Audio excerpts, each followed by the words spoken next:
Hola, ¿qué tal amigos? ¿Cómo están? Muy buenas noches. Yo soy Esdras Chabot y esto es Dinero y Poder. El gobierno del presidente Enrique Peña Nieto arrancó con un ejercicio de poder muy distinto a lo que hizo el PAN en sus inicios. Ha logrado consensos con el propio Acción Nacional, el de la Revolución Democrática, dentro del llamado Pacto por México.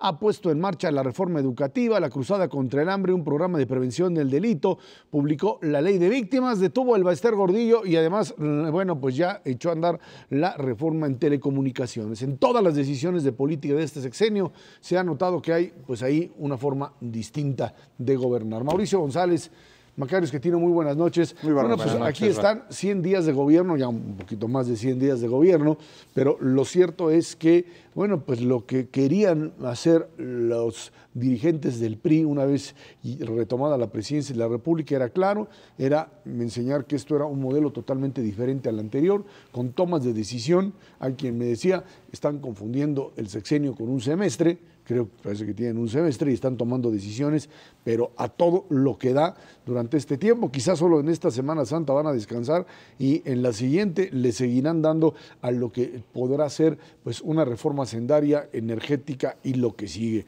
100 días en donde por lo pronto el estilo personal de gobernar pues habla otra vez de la posibilidad de llegar a acuerdos, algo que ya habíamos olvidado.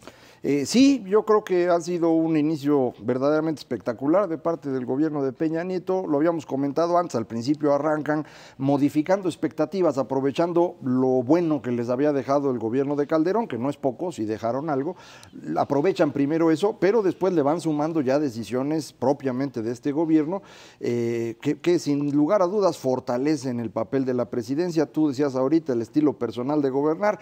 Yo creo que no es coincidencia que hayas recordado el título de Cosío Villegas a un libro escrito en referencia a Echeverría. Justamente Luis Rubio escribía hace algunas semanas en su artículo, decía, en mis tiempos que he sido analista político solo he encontrado 3 hombres de poder en la presidencia: Echeverría, Carlos Salinas y ahora Enrique Peña Nieto.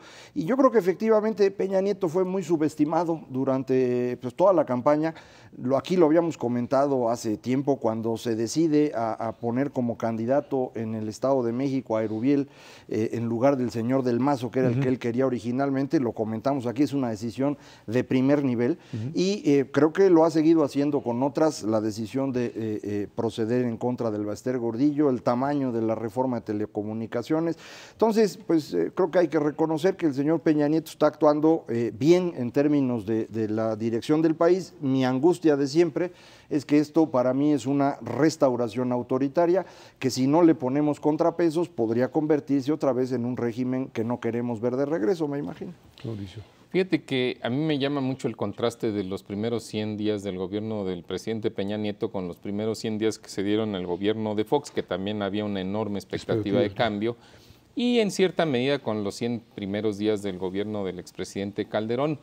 En el siguiente sentido, tanto en el régimen de Fox como en el de Calderón, después del día 101, bueno, en los primeros 100 días o muy al inicio del gobierno correspondiente, se hicieron un listado enorme de cosas que querían cumplir, los 100 compromisos, o bueno, una lista bastante amplia, quizá más amplia de la que planteó el presidente Peña Nieto en su toma de posesión, que son 95 compromisos.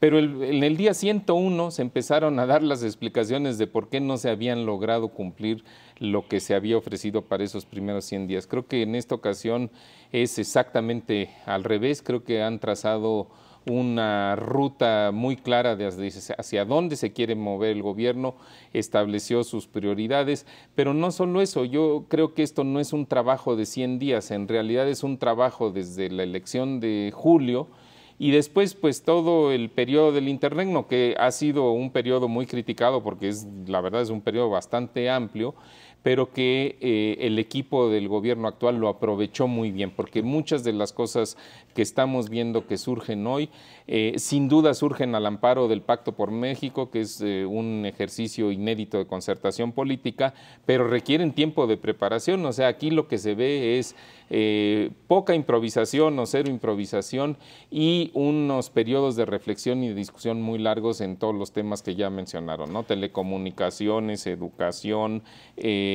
que son las reformas que hemos visto, más las que seguramente vendrán en los próximos meses. Yo creo que este pacto por México es en realidad el eje sobre el cual se ha estado moviendo. Es una muy buena decisión desde el principio, porque no solo le da al gobierno de Peña Nieto una legitimidad que no tenía en el momento de arrancar. Hay que recordar que pues gana la elección, pero pues con 1/3 de los votos prácticamente hablando, lo cual significa que 2/3 de los mexicanos no votaron por él y había que ganárselos. Y este pacto pues le permite jalar al PAN y al PRD, y con eso pues ya tienes el 80 y tantos % de lo que la gente votó, con la ventaja adicional de que tanto en el PAN como en el PRD hay un conflicto interno y este pacto le pega en medio. Es decir, el pacto se firma con la dirigencia del PAN, dejando fuera a los que no están en la dirigencia, que es esencialmente el calderonismo, y en el PRD se firma con la dirigencia del PRD, dejando fuera a los López Obradoristas. Y esta división en los partidos de oposición no solamente le da esta legitimidad que ya decía yo a Peña, sino que le permite operar más fácilmente la consecución de acuerdos, porque los que ya firmaron se sienten obligados a ir sacando estos acuerdos hacia adelante y los otros cada vez van perdiendo más espacio político. Después, con la detención del Baester, el golpe hacia las 2 fracciones que no firmaron fue todavía mayor. Y entonces la cantidad de poder político o capital político, como le suelen llamar, que ha acumulado Peña Nieto en estos 100 días es muy significativa. Es decir, después del asunto del Baester y la reforma de telecomunicaciones, pues prácticamente uno puede pensar que la reforma energética y la fiscal pues no tienen mucho límite, es decir, hay mucho espacio para moverse y creo que lo van a ir aprovechando. Bueno, que no quiere decir que el gobierno puede hacer cualquier cosa, sin embargo, yo creo que el mensaje central de lo que ha ocurrido, de lo que ha hecho este gobierno en los primeros 100 días es: no hay poder por encima del Estado. Y esto lo vemos clarísimo en el caso del tema educativo y con, ¿no? El tema con la educativo líder y el tema de telecomunicaciones. De educación. Y no, Sí, bueno, ese es poder político. El poder en las telecomunicaciones es poder económico. Entonces no hay poder por encima del Estado y vamos a tratar de avanzar en todas aquellas cosas que han estado atoradas. Y otro elemento que creo que es importante es el aparato político alrededor de esta toma de decisiones. Hace mucho que no veíamos una Secretaría de Gobernación funcionando en términos de la capacidad de negociación.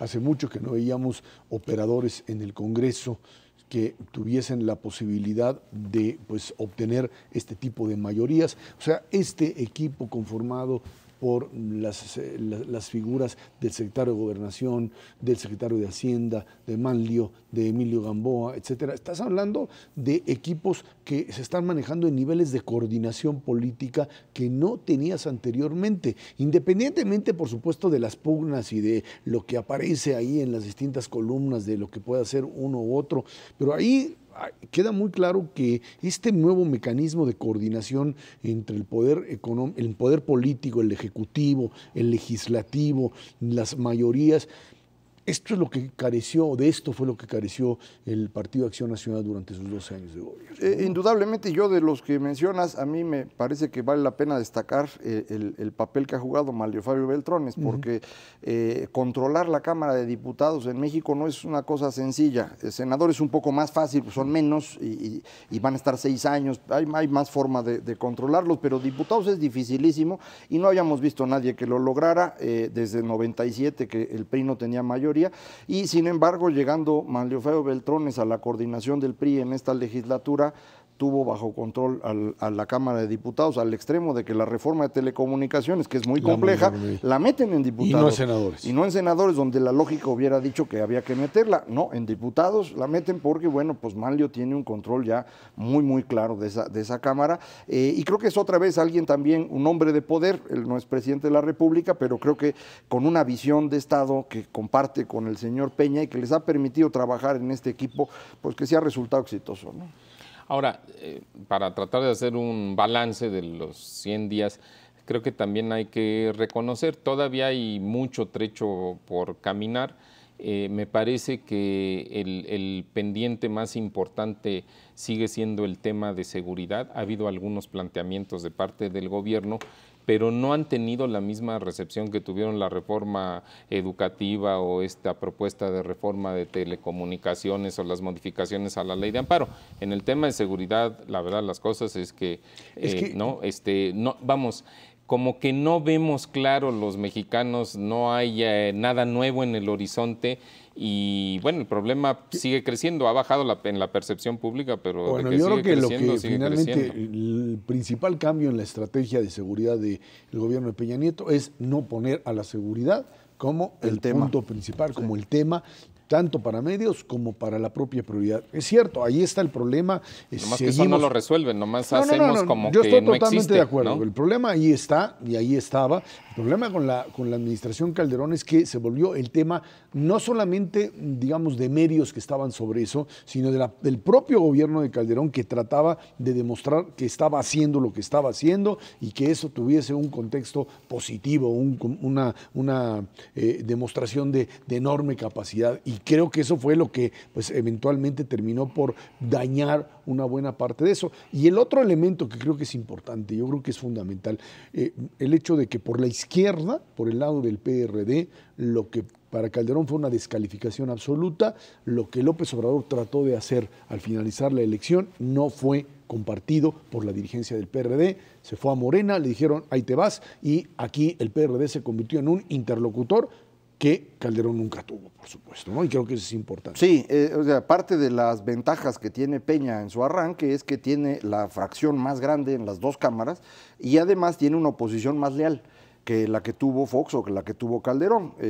Con Fox el PRI estaba enojadísimo porque habían perdido y decidieron no negociar nada. Con Calderón, como habían quedado en tercer lugar, sí estaban dispuestos a negociar, pero los del segundo lugar, que eran los López Obradoristas, estaban desaforados. Entonces, pues nunca hubo la posibilidad de llegar a acuerdos como ahora sí se pueden lograr. En este sentido es fortuito, un poco de fortuna que tuvo el presidente Peña Nieto para poder negociar con estos grupos. Y sobre lo de violencia, todo el sexenio pasado nos estuvimos quejando de que México tenía un índice delictivo menor que el de Brasil. Y sin embargo a Brasil nadie le decía nada y a nosotros todo el mundo nos estaba diciendo. Bueno, pues era por eso, ¿no? Lo habíamos dicho también, una insistencia del presidente Calderón en el tema que complicaba las cosas. Y eso es lo que está haciendo ahorita el gobierno, ¿no? Simplemente no le hace mucho caso, a ver si también se les olvida, como el caso de Brasil. Pero tiene razón Mauricio, no resuelve nada, ¿eh? No resuelve nada. Pero es sencillo en términos de que la expectativa cambia. Las policías comunitarias no son gratuitas. Así y están floreciendo. Ya lo están entancando. Bueno, ahí están tratando de resolver el problema. El otro punto es, ¿qué pasa con la oposición en este periodo? Una oposición que, pues, por lo pronto no ha mostrado o trata de mostrar ciertos niveles de cuestionamiento al gobierno. Es muy sintomático ver de repente declaraciones del Partido de Acción Nacional o del propio de la Revolución Democrática criticando al presidente Peña bajo el argumento de que no está cumpliendo, etcétera, pero por otro lado aparecen junto con él levantando la mano y en la foto, y eso le cuesta mucho trabajo a una oposición pues presentarse como tal cuando los acuerdos presentados o manejados, auspiciados por la Presidencia de la República, terminan siendo avalados sin duda por la oposición. Lo que pasa es que el que está marcando la pauta es clarísimamente el presidente Peña Nieto, su equipo, sus iniciativas. Y bueno, pues como precisamente debido al tema del Pacto por México, los otros dos partidos grandes, el PRD y el PAN, decidieron sumarse, pues no, o sea, no te puedes sumar en una agenda que es común y al mismo tiempo tratarte de desligar. Ese es un cálculo que pensaría que hicieron cuando firmaron el pacto. Creo que la ventaja es que esto es en beneficio de la ciudadanía y ya no tanto en beneficio de los partidos políticos, que son los que en sexenios anteriores más bien velaban por sus intereses y no tanto por los intereses de los mexicanos de a pie. Es benéfico hasta ahorita. Ese es el problema que tenemos. Es decir, estamos hablando de los 100 días. Las medidas que han estado tomando efectivamente son benéficas, tanto que yo creo que puede uno encontrar partes de las medidas en las plataformas de los tres partidos. Es decir, sí es un pacto, sí negociaron, sí se pusieron de acuerdo. Mi preocupación es, estas medidas van desdibujando a la oposición, van concentrando el poder no en el Estado, sino en el presidente de la República, y esto nos regresa a una cosa muy parecida al régimen autoritario. Esa es mi angustia. Si no logramos contrapesar al presidente en un tiempo razonable, entonces este presidente va a tener mucho poder, el PRI va a tener muchos votos, y entonces empiezan o pueden empezar a tomar decisiones que ya no sean tan útiles para la ciudadanía y entonces ya no nos vamos a poder defender. Bueno, esa es mi preocupación. Lo cierto es que el propio presidente y el propio PRI saben que el primer año de gobierno aquí es fundamental. Clave. Y lo que saquen en este año es lo que van a poder explotar, porque de ahí en adelante, una vez sacada la energética, la hacendaria y otras más, bueno, después van a empezar ahora sí los cuestionamientos y el golpeteo. Yo creo que hay institucionalidad en México para evitar regresos. Macario no lo cree así. Bueno, vámonos a una pausa y de regreso vamos a platicar con usted de política económica. ¿Qué fue lo que se consiguió y cuáles son los grandes desafíos del gobierno de Peña Nieto ante una reforma energética, una reforma hacendaria que ahí sí habrá discusión, dicen, todavía más profunda? Esto es Dinero y Poder. En materia económica, el gobierno de Peña Nieto prepara una reforma hacendaria que implicaría la imposición de IVA en alimentos y medicinas. Además, una reforma energética que permita la inversión privada en Pemex. Estamos hablando pues de dos temas, no son los únicos, por supuesto, en términos de reforma económica, pero pues una vez acordada la reforma en telecomunicaciones y puestos los grandes capitales en aviso sobre cómo funciona esto, este asunto del IVA en alimentos y medicinas, por lo menos en alguna parte como un mecanismo de control y probablemente progresivo, creo que tendrá oportunidad de funcionar. En el caso de la reforma energética, ahí yo creo que pues, no solamente es la inversión privada en ciertas áreas de petróleos mexicanos, sino es la remodelación completa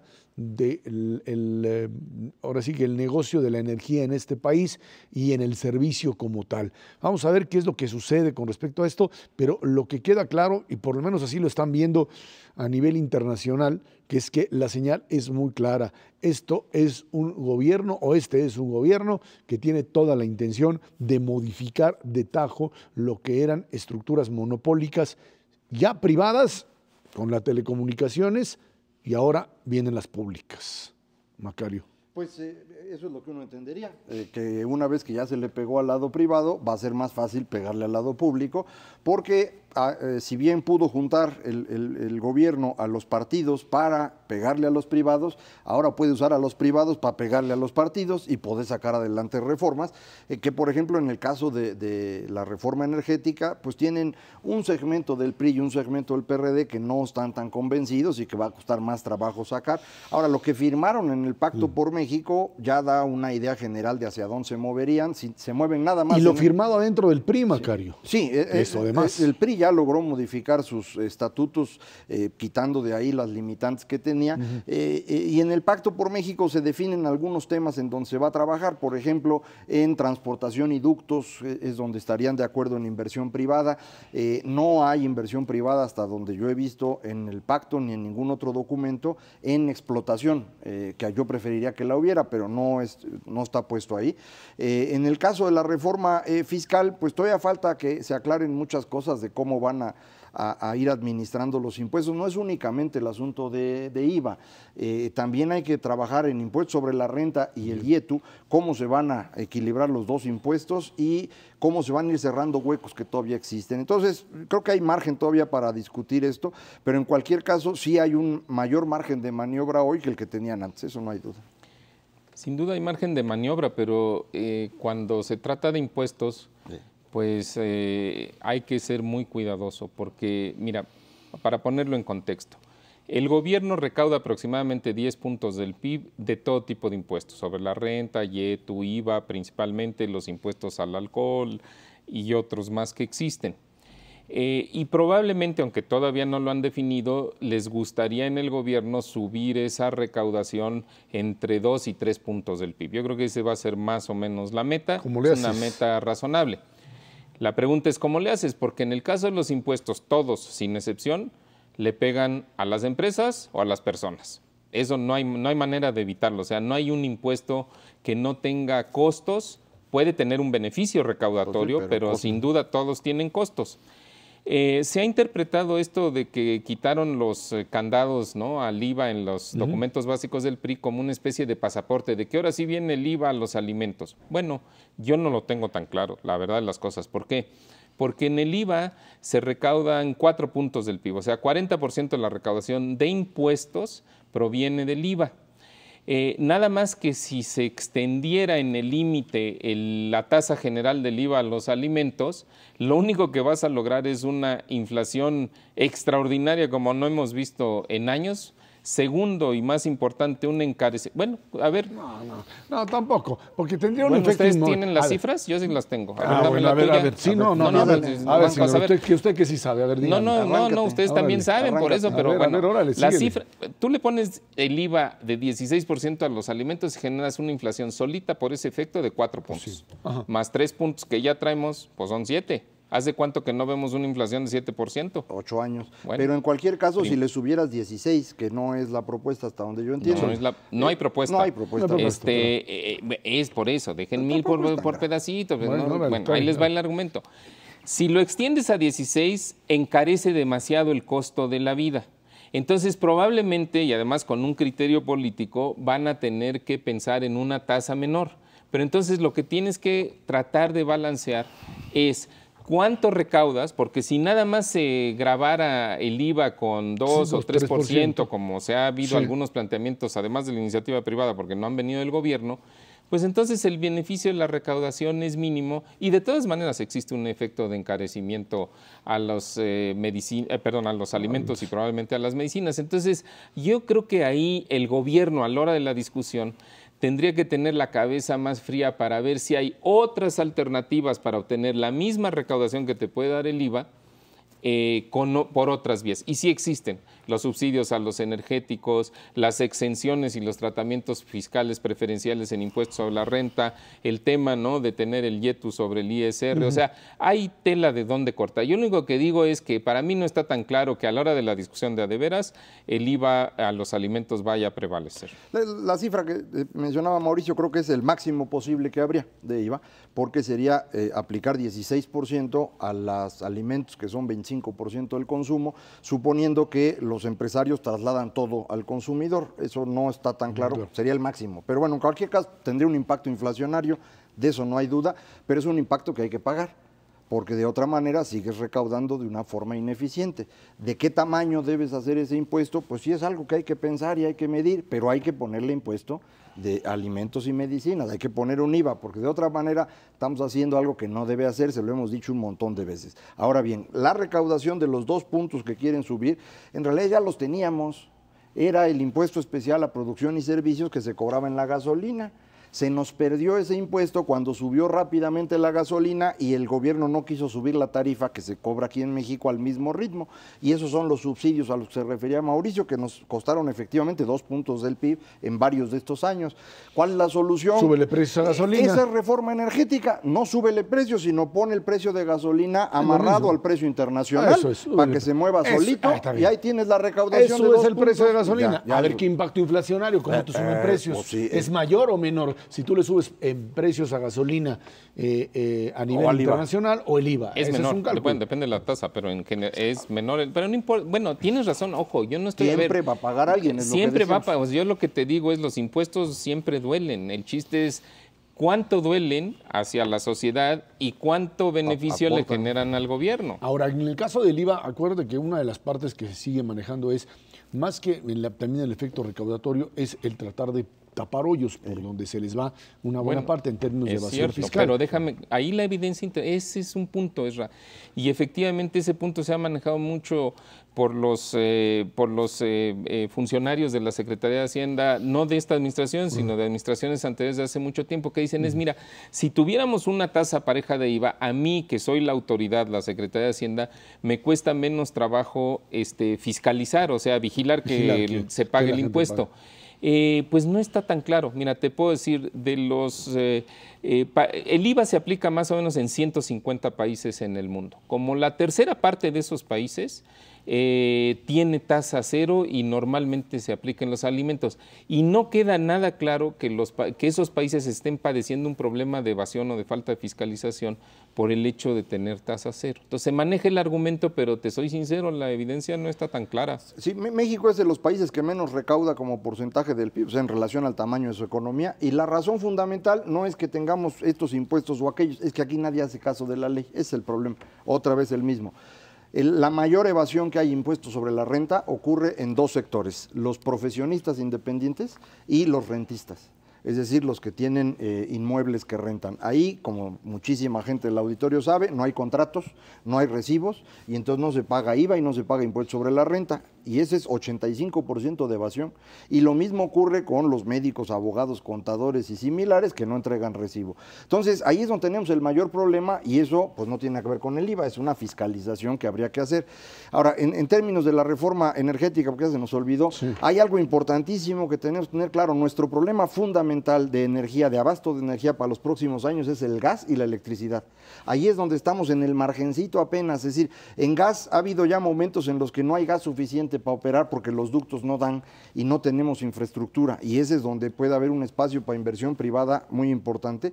Y en materia de energía eléctrica, aunque ya hay inversión privada, porque eso ya se puede hacer, sí, desde 94, lo que nos falta es un mecanismo adecuado de asignación de precios que permita que la inversión sea mucho más clara para los que quieran meter su dinero a hacer energía eléctrica. Entonces, gas y electricidad son importantísimos para el abasto interno.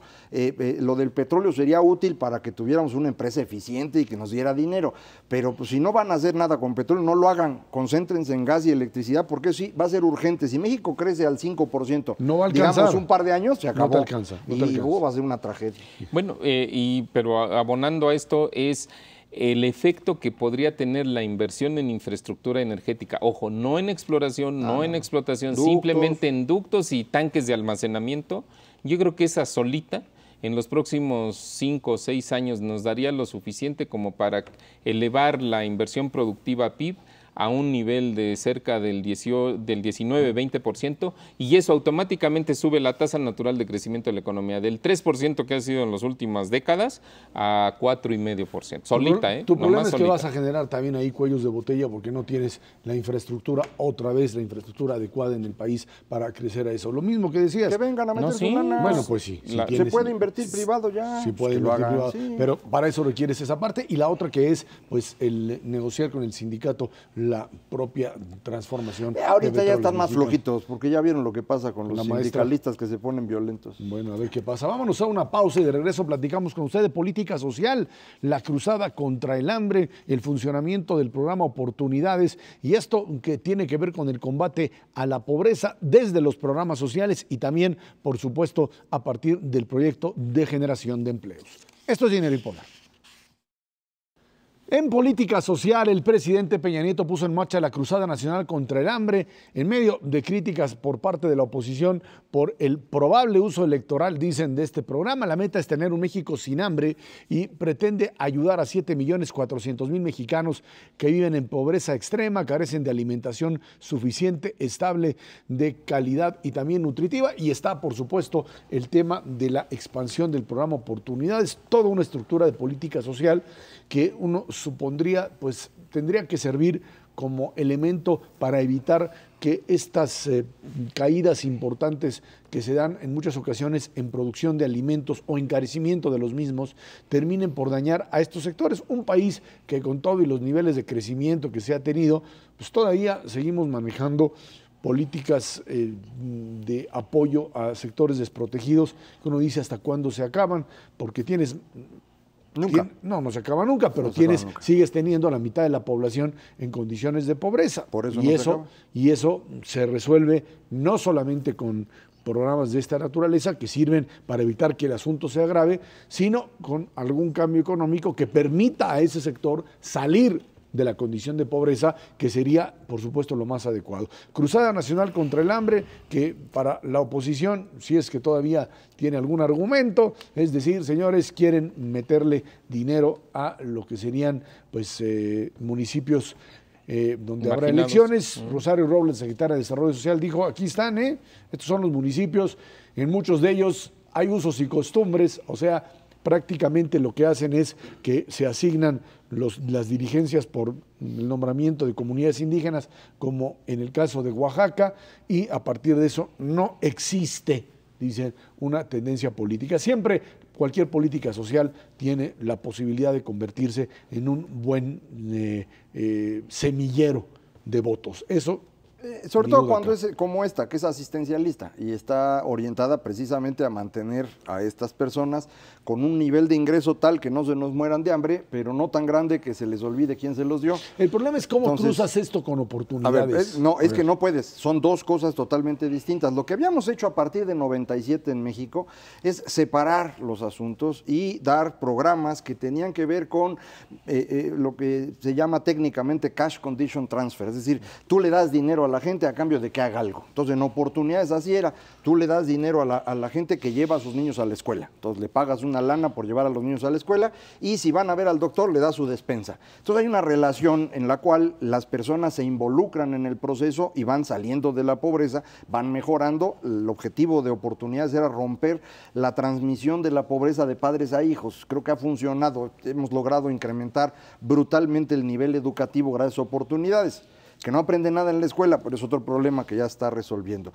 El problema con esta cruzada contra el hambre es que tú lo que vas a hacer es repartirles dinero o repartirles comida a grupos que dicen, no es electoral porque estos no van a entrar en la elección de 2013, pero en la de 2015 y en la de 2018 sí van a votar, todos ellos. Oaxaca vota completito en 2015 y en 2018 y ahí es donde va a contar ese voto, esa es la parte importante.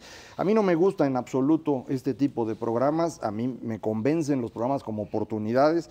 El experto mayor que tenemos en México en términos de programas contra la pobreza, que es John Scott, ha hecho un cálculo donde dice, bueno, qué programas son progresivos, o sea, ayudan a los más pobres, y qué programas son regresivos, que no ayudan a los más pobres, sino a los de ingreso medio. Y solamente oportunidades, Seguro Popular, Piso Firme, son programas que ayudan a los más pobres. Los otros programas, los que el PRI hacía durante el siglo XX, que son como este de Cruzada contra el Hambre o el de prevención de la delincuencia, esos mueven dinero a los de ingreso medio, no a los más pobres. Entonces no ayudan a acabar con la pobreza, pero bueno. En efecto, a mí la verdad de las cosas es que esta discusión de si tiene propósitos electorales, la verdad me parece, no digo que no sea importante, pero me parece de segundo orden. Yo creo que realmente el objetivo debería de ser el abatimiento de la pobreza alimentaria. Si ya mencionaron ustedes algunas cifras, en México hay cifras cerradas, 50 millones de familias pobres, de las cuales, de personas, de las cuales 13 millones de personas están en pobreza alimentaria. Eso quiere decir que no tienen la nutrición suficiente y eso lo que hace es encerrarte en el círculo de la pobreza. Si no estás bien nutrido y no tienes oportunidad de acudir a la escuela o tienes una mala educación, no hay manera que salgas de ese círculo de pobreza. A mí, francamente, esto de la cruzada contra el hambre hasta el momento me parece que más bien es un lema más que realmente un programa en forma. ¿Por qué? Porque tiene un objetivo muy claro que es abatir la pobreza alimentaria, lo hace para casi 8 millones de personas, que es la población objetivo. Yo no entiendo, todavía no me queda muy claro por qué 8 millones si en las cuentas del propio gobierno son 13, pero bueno, para no entrar en esa discusión y perdernos del aspecto central, que es con qué instrumentos lo va a hacer. Y son instrumentos en donde realmente si le repartes comida a la gente, pues sí, va a estar un poco mejor, pero nunca lo vas a ayudar a salir de esa condición de pobreza. Yo creo que ahí al gobierno le falta afinar los instrumentos que quiere utilizar y además explicarlos, porque la verdad de las cosas es que han sido muy, muy poco claros. Yo creo que hay un poco de confusión todavía de cómo va a funcionar, cuándo podemos esperar algunos resultados. Y después hay otro elemento que teníamos hace rato, alguna pequeña discusión sobre el IVA, en donde yo creo, alimentos, en donde yo creo que también ahí el gobierno corre el riesgo de contradecirse, porque la principal causa de pobreza en nuestro país, cuando ha subido, digo, en los últimos 20 años, ha subido son los precios de los alimentos. Cuando han subido los precios de los alimentos a nivel internacional, se reflejan en nuestro país y eso genera más pobreza. Entonces aquí lo que necesitas es cómo abatir o cómo mejorar o incrementar la producción de alimentos y cómo evitar que se encarezcan, ¿no? Entonces ahí también van a tener que ser muy cuidadosos porque si le ponen el IVA a los alimentos, pues también se van a ir sobre la pobreza. Lo que queda claro también aquí es que se trata de una estrategia que lo que intenta es focalizar aquellas áreas en donde incluso el propio programa Oportunidades no ha tenido la posibilidad de sacarlos o de ayudarlos, y de una manera clara pues establecer esto que en otros países se manejó como esta alternativa de garantizar el abasto de alimentos. Y creo que, bueno, allí es donde vamos a ver cómo funciona la idea de que la gente tenga el alimento más allá de cualquier tipo de condicionamiento, ¿sí? Que es un poco cuando hacen la crítica a Seguro Popular y dicen, es que Seguro Popular pues es universal, no tienes que hacer nada ni que trabajar ni nada y te dan el seguro, y esa es un derecho. Aquí vuelves otra vez a lo mismo, aquí hay que tener el derecho a la alimentación independientemente de si mandas tus hijos a la escuela o de si vas al doctor, y hay que darle alimentación. Hasta donde esto funciona, tienes los recursos, se puede volver permanente. Y lo que pasa con todo programa social, a mí me parece que los programas sociales son buenos cuando tienen entrada y tienen salida. O sea, cuando aquella persona que lo requiere puede fácilmente llegar, pero también puede salir, porque si no, te conviertes otra vez en lo que son rehenes políticos de aquellos que si te lo dan, lo apoyas, y si no te lo dan, bueno, pues entonces le quitas el apoyo, pero tú eres el que tienes que estar viendo como pobre a quién apoyas o a quién no, porque de ello depende la posibilidad de seguir recibiendo ese tipo de apoyos, ¿no?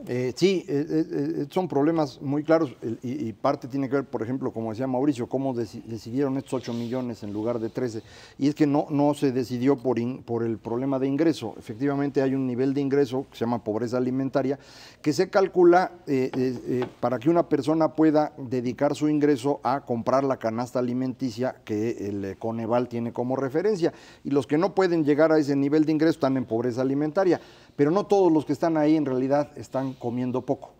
Entonces hay otro indicador, el mismo Coneval tiene un indicador que se llama pobreza multidimensional. Hay 6 dimensiones distintas y una de ellas es la carencia alimentaria.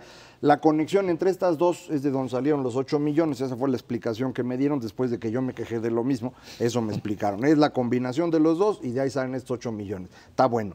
Una parte de esas personas viven en ciudades grandes, porque en ciudades grandes, a pesar de que su ingreso es alto, las dificultades de ingreso y de acceso son mayores.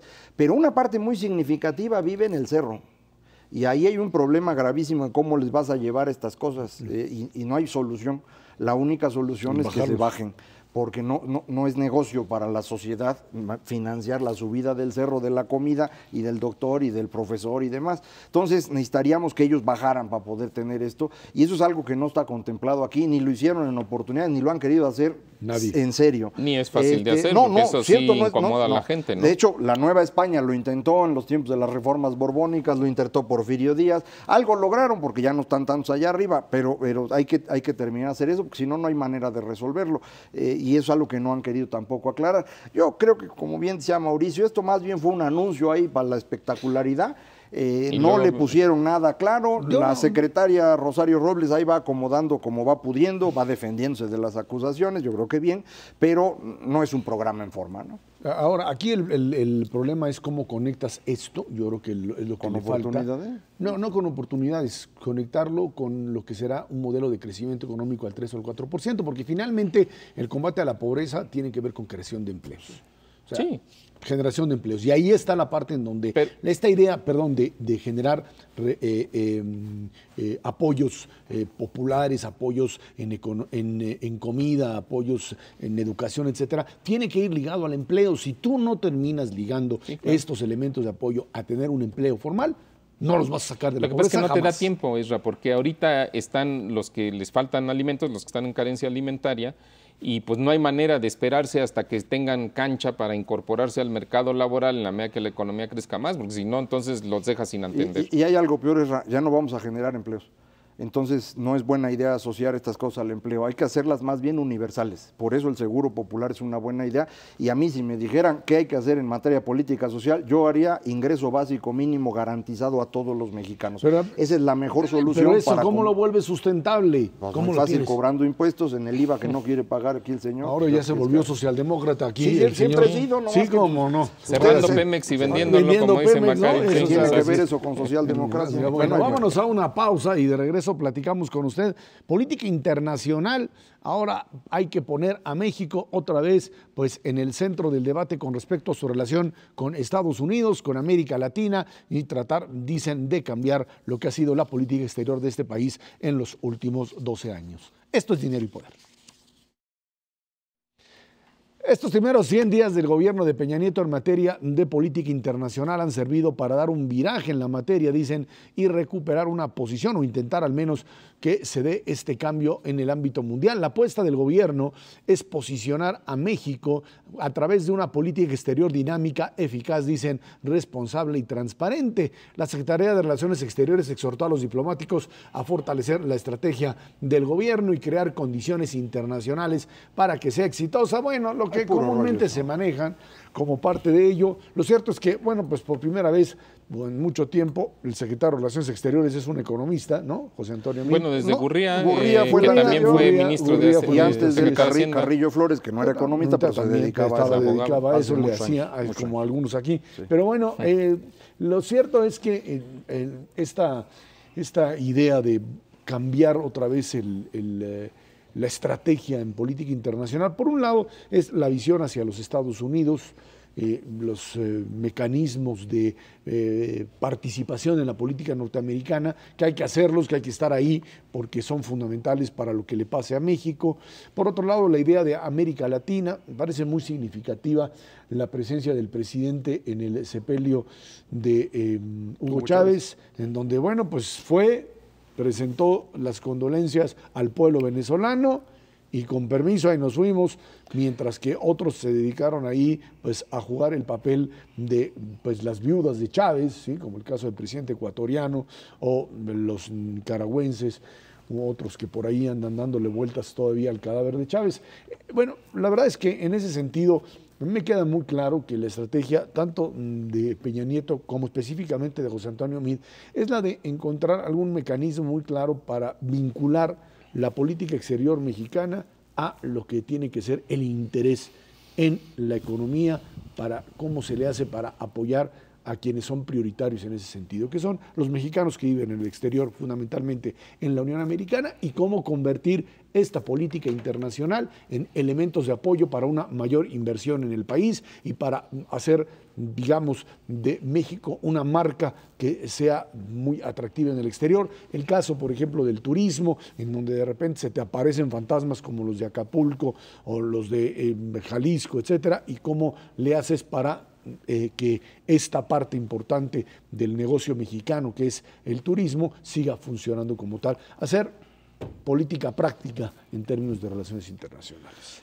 Bueno, sí, yo creo que el señor presidente Peña Nieto aplicó allá con Hugo Chávez lo del comes y te vas, nomás llegó y se regresó.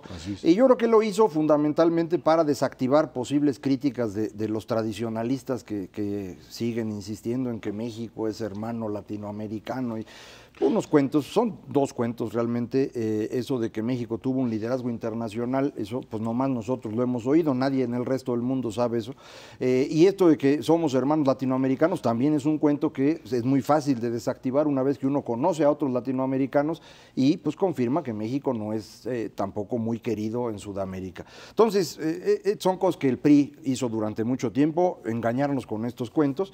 Yo entiendo que eso están tratando de utilizar nuevamente para desactivar dentro del PRI esas críticas, pero coincido contigo, la orientación que tiene que tener México debe ser práctica en términos internacionales, y práctico significa relacionarnos con quienes quienes pues tenemos una ya relación estrecha en términos comerciales y financieros, de visitantes, de turismo, y ese es Estados Unidos, es en segundo lugar probablemente Europa.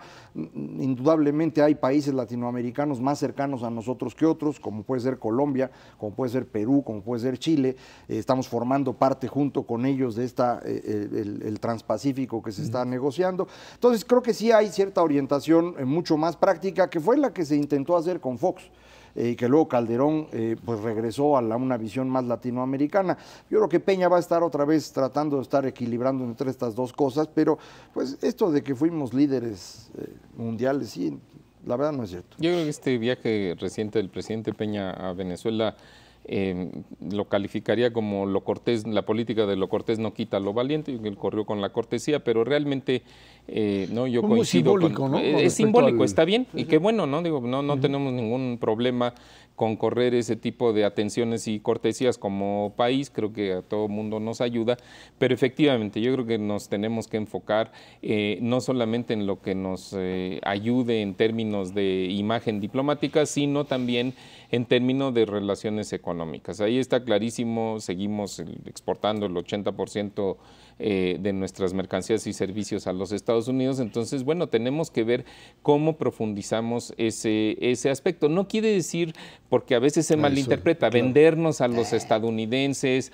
o abrirles las fronteras. No, porque esta relación no es una relación sencilla, tampoco, no es sencilla, ni estamos de acuerdo en muchas cosas. Pero geográficamente pues estamos pegados, no hay manera de separarse. No exactamente, entonces yo creo que este gobierno ha dado ya señales de que también quiere diversificar sus relaciones económicas y que tratará de ir trabajando para ello. Hay que recordar el viaje del presidente Peña también a algunos países europeos y el apoyo, la firma, la participación de México en el acuerdo transpacífico. Bueno, pues eso nos va a abrir una serie de oportunidades y también no nos abre oportunidades solamente en el comercio, también nos abre oportunidades en materia de inversión. Y yo creo que aquí se está perfilando una perspectiva favorable para México, porque nosotros a partir, eso lo ha comentado Macario varias veces, a partir del año 2001, a principios de este siglo, la verdad es que nos dio un golpe enorme el hecho de que China ingresara a la Organización Mundial del Comercio, porque nos robó, en el buen sentido de la palabra, mercado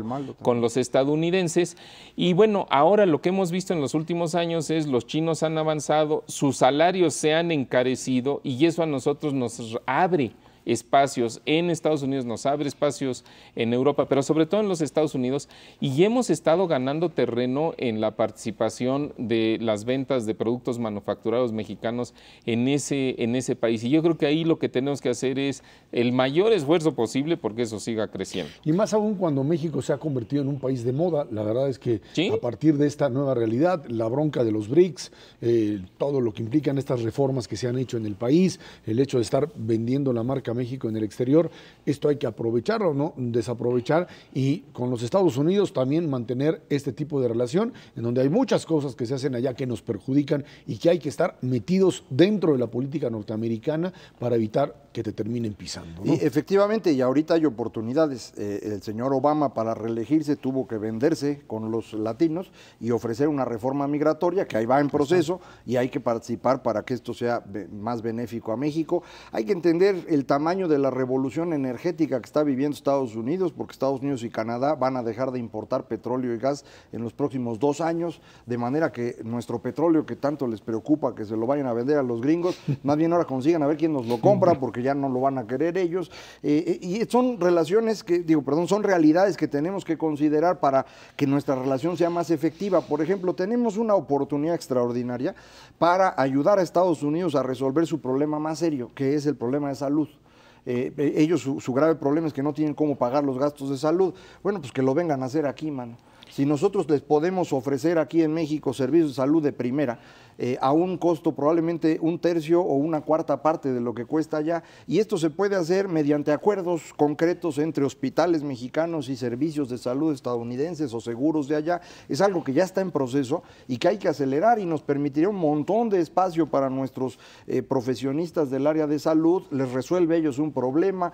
No, hombre, como esto hay montones de oportunidades y hay que trabajar activamente en lograrlas. Yo espero que eso haga este gobierno. Y esto va asociado con el tema de imagen. Rápidamente, además del asunto del turismo de salud, como se le llama, también está un segmento que está creciendo aceleradamente en los Estados Unidos, que es el de los jubilados.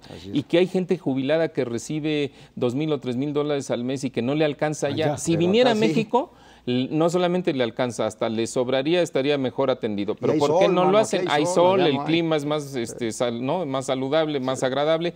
¿Y por qué no lo hacen? Porque seguimos teniendo un problema de imagen, nos siguen percibiendo como un país inseguro, no solamente por la parte de la criminalidad, sino también, ¿no?, de que no les cumplen los contratos, de que no les cumplen los que les ofrecen, ¿no? Entonces, todo eso tenemos que componer. Esa es la parte que hay que modificar importante cuando aparecen estos indicadores con respecto a seguridad jurídica en el país. Este es un elemento que si no lo resuelves rápidamente, toda esta idea de vender México en el exterior a la hora que se convierte en una inversión concreta y no tienes posibilidades de responder a ese nivel, ahí estás perdido. En el índice del World Justice Project, que mide el nivel de Estado de Derecho de los países, estamos abajito de Guatemala y arribita de Nigeria. Además, para que se ubiquen los amigos del auditorio de qué tamaño es el problema de Estado de Derecho y de legalidad que tenemos aquí. Y eso es lo que nos está impidiendo el desarrollo. Por eso el sistema financiero no avanza, por eso no pueden llegar estas personas a invertir y por eso pues, a nosotros nos estafan a cada rato en cualquier cosa, ¿no? Lo que queda claro también es que a partir de un rediseño de política exterior, México tiene hoy la oportunidad de recibir beneficios de economías crecientes, como el caso de Estados Unidos, hoy con una economía que tiene capacidad de crecimiento para los próximos años. Sin duda, Israel, yo creo que la consigna es tener una política exterior más activa, pero más activa en beneficio de México. Mauricio González Macarios, que tiene muchísimas gracias. Gracias a usted que nos ve y nos escucha aquí en 11 TV México, Dinero y Poder. Estamos en la radio, Noticias MBS, en el 102.5 del FM, de lunes a viernes de 5 a 7 de la noche. Por nuestra parte, muchísimas gracias y muy buenas noches.